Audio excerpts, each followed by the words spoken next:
Welcome, ladies and gentlemen, to our newest show that is part of the Gaming Grounds podcast, and that is Industry Update, title pending. I am here, Morgs, with my fellow co host for this show, Guzzy. Say What's hey. up? There it is. He says hi to people. Right. Sometimes you need a little coaxing.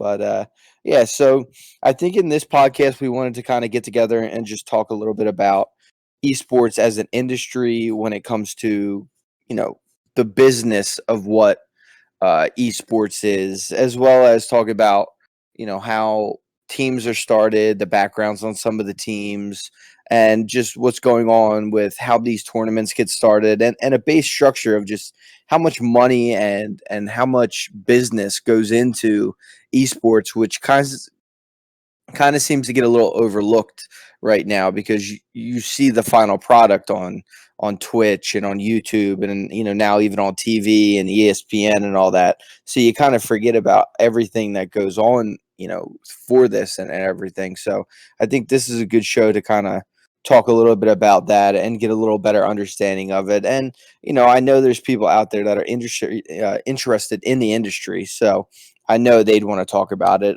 Guzzy, I know you're a pretty big fan of learning about the industry and stuff. You're pretty business savvy. Correct. I am. All right, great. This is gonna be a great podcast. I love it already. But To piggyback off of that, I also have shit. I dropped my mic. I have a couple people in the I don't want to say industry, but I have a friend who is playing professionally, and I have a friend who started a varsity college. So kind of got some connections there that might be able to help out and give some insight as to what we kind of expect in the esports industry. Like if you want to get started and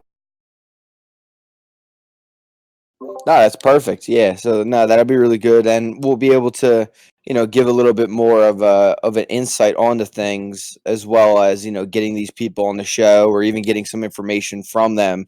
And that's always going to be really helpful, especially now with a lot of colleges even giving scholarships away for esports, and people wanting to be a part of this and become a club team or a varsity team in a school, so we can always get a lot of information out there to the public. And I think that's something that would be really helpful for our listeners and even the Gaming Grounds podcast network. I think this is a great addition to that.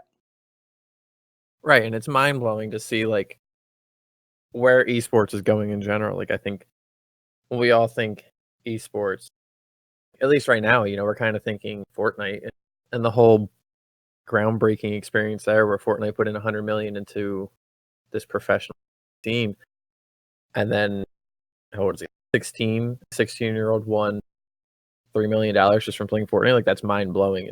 Something that's completely unheard of, and that's why right now for us, we're seeing the start of it, and it's only getting larger. More and more games every time a new game comes out, they constantly get added into esports, and it's actually very legit and very exciting to see where this industry is going to go. And even professional sports teams, a lot of the NFL, especially, and NBA, they're backing these esports organizations, or there's players backing the esports players, and it's kind of cool to see how sports world in general, with esports included in that, how they all come together and support each other. Yeah, that's a really good point. I know the NBA in particular, I would say a good majority of the NBA teams have at least some kind of connected esports team now. Granted, I wish I had the list up right now. Maybe I'll get the list together for our next show, and we'll talk just about that. How these professional organizations and industries are teaming up to make esports teams, and funding them on the front and the back end to make sure that these players have salaries and all that stuff to get them playing in the tournaments. And then we can even compare it to somebody who just started their team by themselves, and how they did it and how they pay and get paid and everything like that. So that could be definitely a good topic for us to discuss. Right, exactly. And esports facilities are popping up all over the place in the country at the moment. But it's Oh, also a worldwide thing too. Very cool. yeah. I know, doing my research and stuff for this show, I looked up, and I think most people that have been involved in the esports world for the longest time and kind of understand that South Korea is that main hub of esports. everything goes down and the major prizes and all that stuff. I mean, South Korea just last year sold an entire sporting arena out for people to watch. I think it was Dota or StarCraft or something like that. So, I mean, it shows that it's out there and the money's out there and the interest is out there. And of course, in America and Europe, the growing hasn't been there. And as much as, Japan has this huge viewership and just gaming, love and understanding for anything like electronic gaming, they just don't have that background. And I think that has a lot to do with, they could do with their government when it comes to like gambling. And I don't know how, I don't have the numbers in front of me, how much that would change, how much these people like to do. But we can definitely do a topic like that on the gambling of esports and how, people make this money, betting on gamers and the legalities of it, or if it should or shouldn't be done, because that's definitely a very interesting concept, because I'm sure there's problems that come from, inside betting and in, fixing games and stuff like that. I'm sure just a quick Google search would bring all that stuff up. So, that's going to be a very interesting topic to cover, where it was. But I have a question for you, Guzzy. Where do you think, like, when do you think the first esport tournament happened? Where do I think it happened? Yeah, what time frame do you think was like the first Oh, God, video game competition? I mean, Counter-Strike 1.6 goes back to the early 2000s. So I'd be leaning more in, the late 1990s, early 2000s. Okay. So you're, I guess, pretty close on that. That's probably when the first like truly organized and popularization of what esports is today is now. But actually the first not the first, let's put it this way, the earliest known video game competition took place at Stanford University, and they played a game called Space Wars, and that was in 1972. And if you don't know what Space Wars is, I actually brought up the little info on it so I could kind of try to describe this to the best of my abilities. It was a space combat video game made in the 60s, and it looks like Doppler, like on top of the screen. Like there's like a scanner, and I haven't been able to grab a video of it to watch people playing, but it definitely shows that it was something that happened in the 70s. And they called this like tournament the Intergalactic Space War Olympics. And the grand prize of this, like, what do you think the grand prize? Like, do you think it was money? Do you think it was like a scholarship? Anything? You have any idea what this could have been? Probably like a $25 gift card at the school store or something. It was a year subscription to the Rolling Stones magazine. That's great. And then after that, the next like major tournaments that popped up was Space Invaders, which was huge. I remember even being a little kid and like on PlayStations and stuff like that, they had them, and they had a little handheld Space Invaders, but it was held by Atari. So this is like the first one held by an actual video game company, and it was held in 1980, and it was the earliest large-scale video game competition. It had more than 10,000 participants across the United States. So that kind of like put into the forefront of the United States that, oh my God, like competitive gaming can be something that's like a hobby. And that's kind of where it started from that. And then it broke out in, I think, 1988. There was an internet game for up to 16 players. Netric. You got to look up some of these games. It's incredibly funny to look at, like compared to in that 30-year gap, like what games turned into. And it was the first game to use meta servers to have open game servers, so you could continuously have user information. So it was pretty much that first cross-platform open source video game kind of software. And let's see here. When I was reading through here, let me try to find my notes. Oh yeah, a magazine even considered it the first online sport game. So that's pretty, Crazy. that's pretty crazy to think about it. And then, of course, we go through into the 90s, what we talked about. And that's when, in the early and mid 90s, was, like Street Fighter and those kind of games where fighter games really became that staple into, esports and competitive sport play. And it was good because you could have high scores and you could, play one on one against each other to truly show who the best player was. So that kind of paved that way into what became like multiplayers. And, I guess in some sort like, free for all kind of gaming that led up to it. And then, of course, after that, we went on to, like you were talking about, like Counter Strike and Quake and Warcraft and, what was it, StarCraft and, I'm trying to think of like some of the sports games that turned into it. Oh, NBA Jam. NBA Jam was another one. So quickly, it kind of turned into something. And then the first ever league was made like QuakeCon, like where these people would get together to play in these tournaments and stuff like that, and that became kind of relevant in the early 90s. There was the Cyber Athlete Professional League.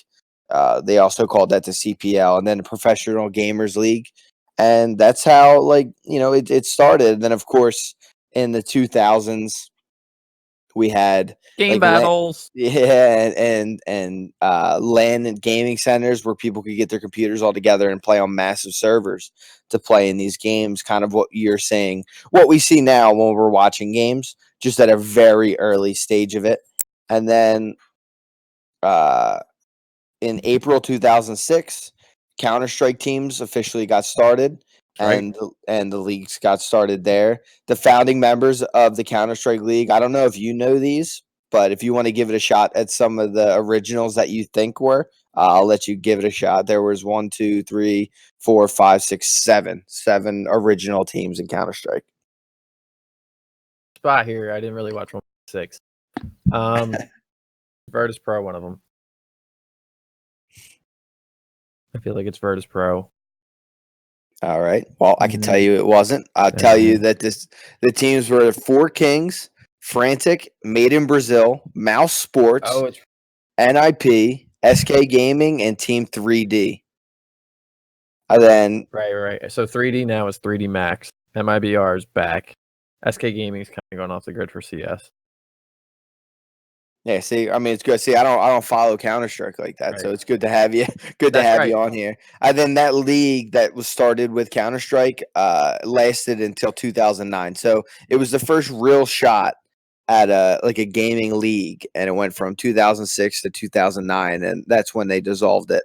And then, of course, televised sports coverage started in the early and mid 2000s, where you could watch like Warcraft 3 or StarCraft on televisions. Obviously, it wasn't something here in America at the time, but I'm sure you could have subscribed to it. And there was 24-hour cable television channels where it just showed games like this all the time. And that happened across the country, in Germany and French. So there was a lot of like this. This boom is not as recent as many people would like to say, and think, is what I'm trying to get at here. Like, do you remember like the first thing that you watched esport wise? Yeah, I do actually. Oddly enough, it was CS:GO. No. Well, there you go. That was I want to say 2014, 15.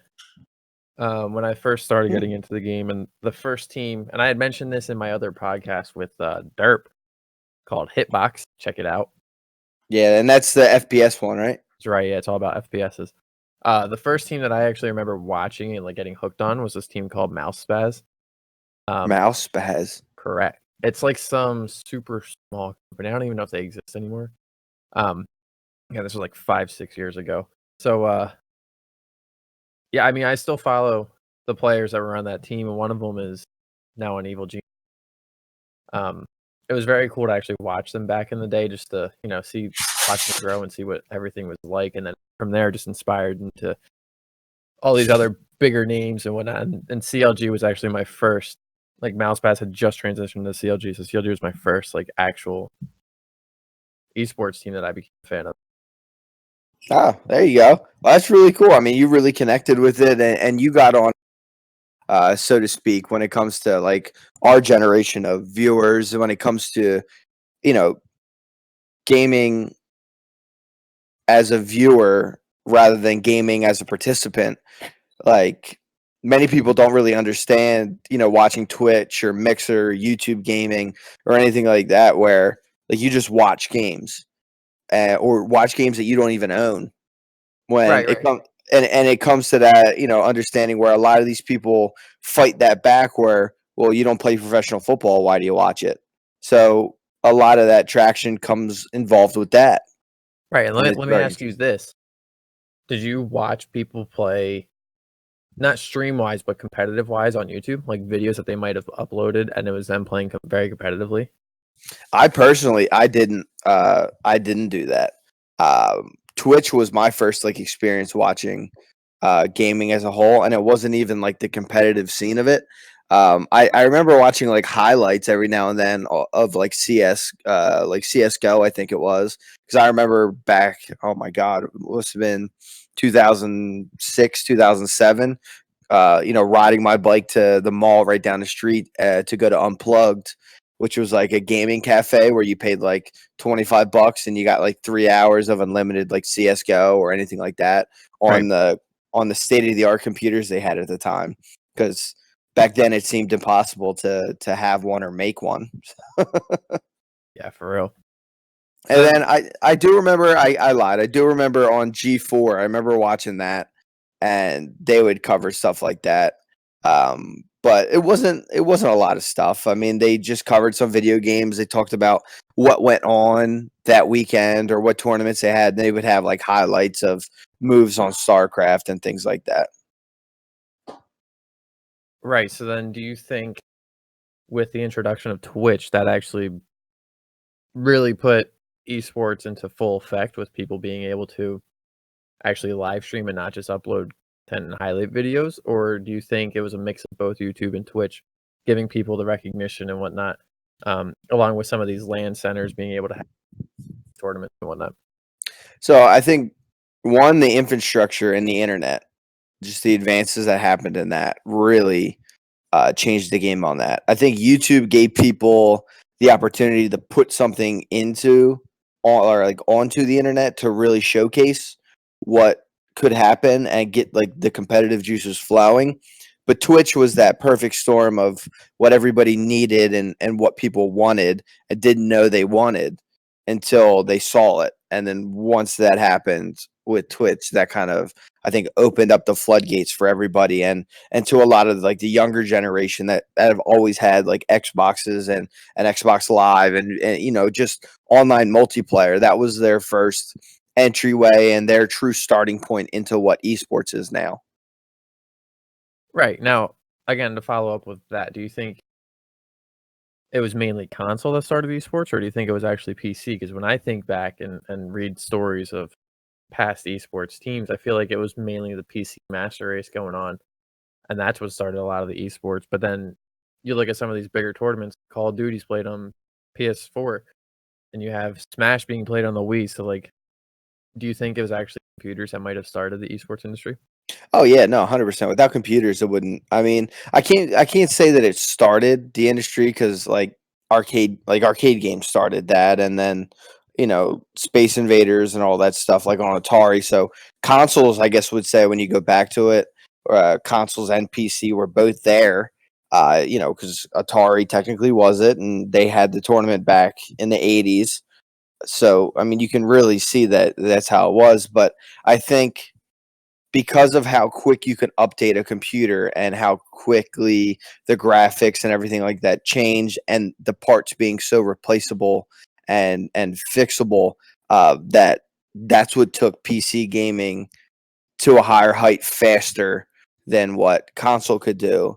But I think as that disconnect where or the connection between like PC and console is becoming more together, that gap is going to just diminish into nothing because Now you buy these consoles and they're pretty much, lower end to mid-range PCs when you can keep your future-proof PC up to date every year, every couple months if you really wanted to. Yeah, for sure. I mean, if you do it every couple months, props to you. It's not much, not much else you could do eventually, and it's also very expensive. You don't really get a return on investment. But yeah, props to you if you do it. Right. I mean, I know there's plenty of people. I'm sure you go online, you can see people that showcase their PCs and update them every time a new driver comes out, and get a new graphics card when they drop, or get try to add a third one. Right. So I mean, it's definitely all there, but I think the real growth point now, I think we've gotten almost to the peak of what the esports could be in terms of like viewership, and it's finally matured, I guess I should say, and it's getting ready to ride out into that professional scape of things. I think like the internet's ready for it. I think we got the capacity for it. I think it's the entry point is so much lower now that these people can really go and see it. You can showcase your skills on Twitch. You can grow a development. You can make it into like a full-time job, which some of these people have. And now you have colleges that have varsity teams. They have scholarships, or they're recruiting for kids. There's coaching jobs. There's a whole network involved in this now. There's a lot of infrastructure, and I mean, you have the esports arena that's opening up in California. There's one in Philly now, or it's on the way. Yeah, it's getting built in Philly. They have the Fortress down in Florida at Full Sail University. It just got built right down the street from University of Central Florida. It was like the biggest one at the time for a minute there or two, and it's very nicely done. And I know that there's a lot of tournaments that go on over there. That's actually the home court, or quote unquote court of um, the team that is owned by the Orlando Magic. So, I mean, I think it's got to the point now where it's out of the awkward teen years and that growing up years, and it now has that solid foothold that is making it worth that billion-dollar industry that it is. It's only going to keep growing though, because there's more and more games coming out. I feel like there's developers out there literally making games just for the esports industry. Oh yeah, yeah. There's definitely games that are getting made now that are just esport. Like like Fortnite, I feel like was made to be an esport game.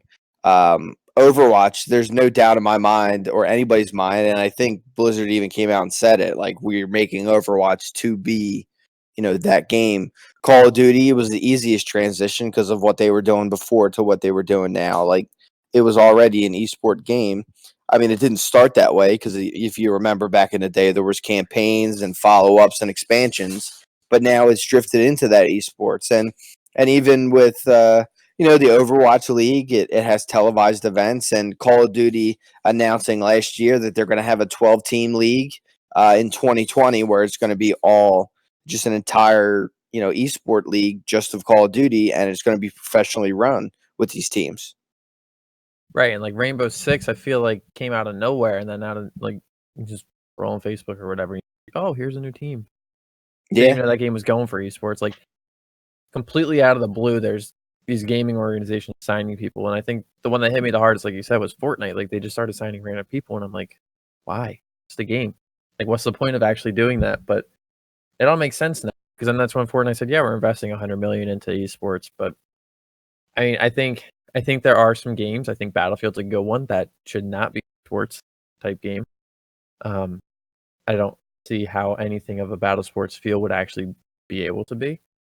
Um, I yeah. also feel like there's going to be games coming out for esports purposes, but then all the hype is gone. Like Apex Legends, I don't really follow it, but I feel like that game pretty much kind of just died, or wasn't what the hype was surrounding it with.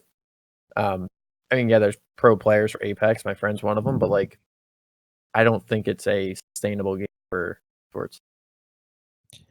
I mean, and that's a really good thing to consider, because when you make a game, no matter what you make it for or what you go out to make it as, like, you can make a game that's made for esports, but then players play it and they're like, no, They just toss it to the side, or it doesn't have that watchability. Like there's some games that you can watch forever, or a bunch of people can watch forever, and then there's some games that only a certain amount of people would even enjoy to watch, and that really changes how that game, the success of the game.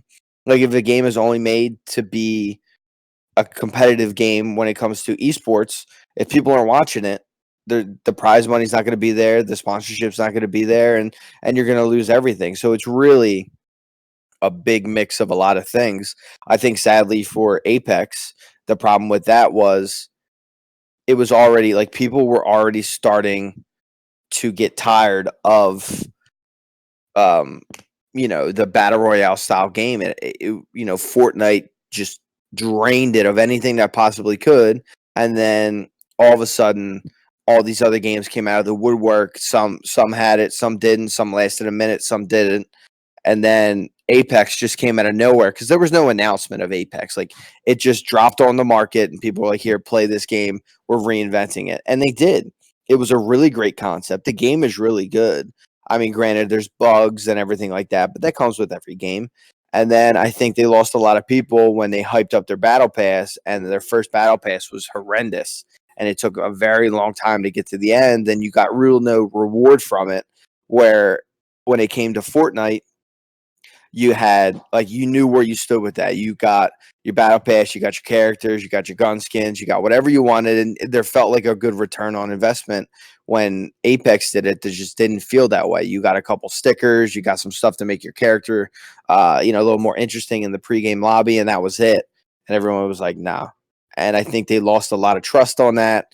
Then of course there was always that, on Reddit apparently there was arguing, and there's developers calling people children or whatever, and that whole thing that went down. So that definitely could have had an effect on it. I don't know. I mean, we've been around since the times of Call of Duty lobbies, and I've personally heard a lot worse stuff than what these developers were calling their people.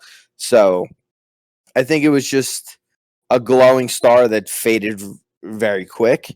Can it be sustainable in the esports world? Absolutely, because it's a very fun game to watch.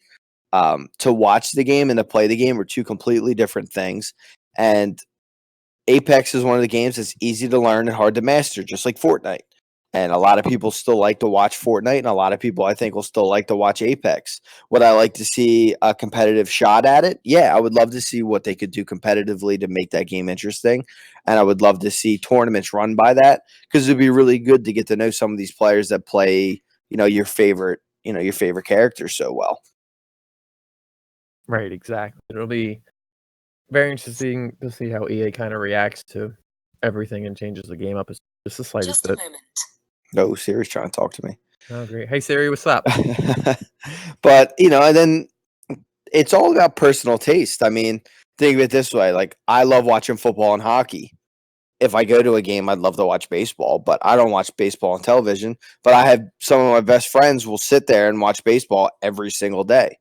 So it comes to personal taste as well. Like Counter-Strike, I could watch a little bit of Counter-Strike. It would be okay.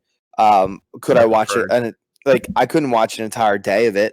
That could be because I don't really understand a lot of the teams on it. But to me, it's not what I enjoy to watch. However, if you put on Rocket League, I would waste my life watching Rocket League, because I think it's just incredible, some of the things that people do. And that's what esports is going to go through. Grant, there's going to be those splinterings in esports where it becomes oh, all right, well, we got the first person shooter leagues, or the Call of Duty leagues, and the Overwatch leagues, and some of these teams will have and some of these games will have their own leagues, whereas there'll be other ones where you just really get to know fighters. I feel like there'll be a bunch of fighters that specialize in Street Fighter, but the league will be for fight if you want to watch fighting games. I could be very wrong on that, and I very well am. I'm sure I'm no expert at this just yet, but it's going to be very intriguing, especially with virtual reality becoming more and more popular, and the headsets becoming more and more accessible, and it being easier to view these things. Virtual reality will definitely change how people view these games. especially when you feel, you strap the mask on and you can see other people that are watching the game. So it's going to be a lot of interesting things going on. Right. It'll be very interesting, honestly, you bringing up AR. That kind of to me, is it far-fetched? Yes. Would it be worth it? Maybe, but imagine sitting in an arena and watching one of those games, whether it's League of Legends or Counter-Strike or whatever, maybe Dota, Rainbow Six Siege, I don't know, like some of these games that you haven't, you have a headset on, and it's like you're actually in the game rather than just watching on a big screen. That would be pretty cool. Right. And then, I think it's going to be what happened, with like football and hockey and all these, our traditional sports, where you're going to see a bunch of different leagues. Like Major League Gaming is not the only place that you can go. There's a professional gamer league now. Like there's going to be a league that fits really well that people are going to watch, that's going to be the dominant force. And if these leagues become stagnant, it's going to be a problem because, Major League Gaming, if they don't improvise, adapt, and overcome, they're going to fall to the wayside because there's a lot of industry, threat to get involved in there. And you got companies like Epic Games and Riot Gaming and stuff like that that can easily step away from just being, an in-game like tournament sponsor or a team or a game creator and really just become, Epic, at the Epic League, Epic Gaming League or something like that, and work their way into that. Right, I'm curious to see how it all play out, and I'm sure, as the next few years go on and more games come out and they'll start to die, Right. it'll But everything else will just change around it, and naturally, like, what we see esports as now is just gonna completely be something else. right. And then, finding talent for this league, because if the industry doesn't, if you don't keep the industry interested, there's not going to be any money in it. So, like Call of Duty right now, and what Halo used to do is they would do these qualifiers and stuff like that, and you would go up to ranks. And I mean, it's been around for forever, like the ranking system. Like you could be a bronze, a silver, a gold, platinum, blah blah blah, whatever they come up with. But now they're using this in a way to have these professional leagues or these teams or even these top players who aren't quote unquote drafted or on a team create their own team together, and now they can get to the chance where they're competing professionally if they find sponsorship and stuff like that. So you're opening up a door for a lot of these people that are good or are around that can really situate themselves well enough to be professional gamers. And I think that's something that still needs to happen. Yeah, exactly. I don't know about you, but I think we've actually kind of given a pretty decent overview and parts of our opinion as to what this podcast is going. While we were talking about it, because I know at the beginning we didn't really know where we would go with this. Maybe we do something that like highlights a couple of the esports events of the week. Yeah. Whether it's Siege, League of Legends, like all these esports out there. Like we just do a quick overview. Hey, this was the tournament. This is one. This is the team that got second. Any kind of roster change announcements, news like that. Maybe we just start going into that and maybe make it a segment of this podcast if that's what everybody's thinking, and go from there. Right. No, yeah, no, that's definitely a very interesting concept leading with, something like that. And I could definitely agree with you on that because there's tournaments happening, big, small, the middle, those middle tier, there's professionals, there's semi pros and stuff like that. That you can definitely cover that information. So I can see. I mean, Kyle, was there any tournaments that happened this weekend or this past weekend before it? So last weekend was ESL 1 New York. Hashtag Evil Geniuses won. Team Tarek. Again, Mouse Spaz and Tarek. He won. And then DreamHack Malmo, for these are both CSGO, was this past weekend, and actually within 30 minutes, I think Fnatic just won that tournament. So there's a little bit of some CSGO news for you if you follow that scene. There you go. I like it. And then just to end it, just a couple stats for the people that don't understand really like who watches video games. I think most people know that it's a male centric game, but I would say that demographically, these are the stats from the last like couple years. So they're not they're not the most up to date as of like 2019, but between 2000 up to 2016 or 2017, the viewership in esports of quote unquote esports fans was 60% male, 40% female. So that splits pretty well, and the majority of that lays within that 21 to 35 range. And then after that, it's 36 to 65. So 21 years old to 65 years old is the biggest majority of people watching esports. So it's a pretty, dominant market. It's not just kids watching this, as sometimes you see on the internet and you feel like could be only kids watching it because of the stupid stuff they say. But also remember that this way, that in 2014, the Super Bowl had 112.2 million viewers. It's the biggest event on television. Like, that's where the majority of people. What came in second that year was the League of Legends tournaments and overall viewership between like Twitch and everything, and that was 27 million. And then under that was the Masters, so golf at 25 million. And then after that, at 20 million was Dota 2, the international tournament. So there's a lot of people viewing this when it came to comparatively with, the rest of, sports and entertainment. And even that, when it came to, YouTube followers and everything that goes on in YouTube, 85 million is music on YouTube. And a close second to that is 79 million with gaming.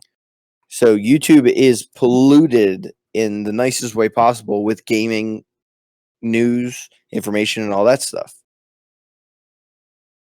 We're just adding to it. Yeah. Yep. And we are here with it.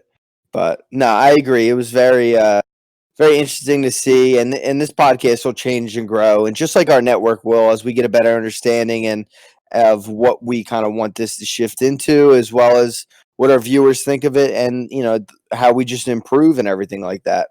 So I think this is a good place to sign off at. Cuzzy, is there anything you want to add to this?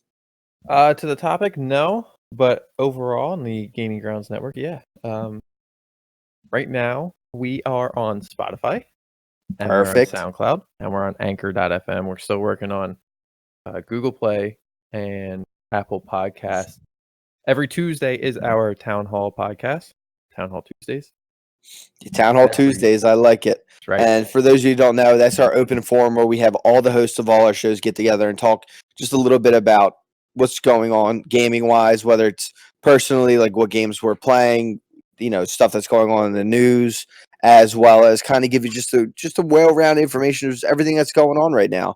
And you get to learn about us a little bit and just hear a good conversation amongst friends. And it's definitely very interesting and sometimes educational, but always funny. So and there's no filter as to this is exactly what we're talking about. It's wherever our minds take us type of a thing. Yeah, so it's very unstructured opposed to what our podcasts are. And that's our town hall. And then we also have the Hitbox, which is you and Derps, right? Correct. Yeah, and that's on Thursdays. First episode is out. Yeah, and like we mentioned earlier, that's the first person shooter, and that comes out on Thursdays, you said? Correct. All right. And then also on the docket, and your first show's out. Congratulations on that. Thanks. So appreciate it. Yeah. So be sure to check that out. And finally, our next show that we have going on right now is Patch Notes, and that is who do we have running that? Waxy and Mindless. Yeah, Mindless and Waxy, and they're pretty secretive of what their project is. So I'm definitely going to be interesting. I think it's just going to be a structured talk about gaming, certain games, and what they see going on in just games in general. I don't know. It's going to be very interesting. It's going to be a surprise to us all when they comes out. But their shows are going to drop on Fridays, and be on the lookout. Also follow us on Twitter. Kyle, what's our Twitter? The overall network is Gaming Grounds N. I am Guzzy GGN. Morgs GGN. We have Waxy GGN, Mindless GGN, and Derp GGN. So follow us and we'll give you all the information that you need and continue to have there, as well as just gives you an extra resource to reach out, because we definitely want to make this a podcast network that's really interactive with the fans. And eventually, I think we're going to go off onto even get on the Twitch and Mixer and have like live shows and stuff. But that's future goals, and I think that's everything that we need for here today. And thanks for tuning in, and I look forward to talking to you next week. Have a good one. Good one.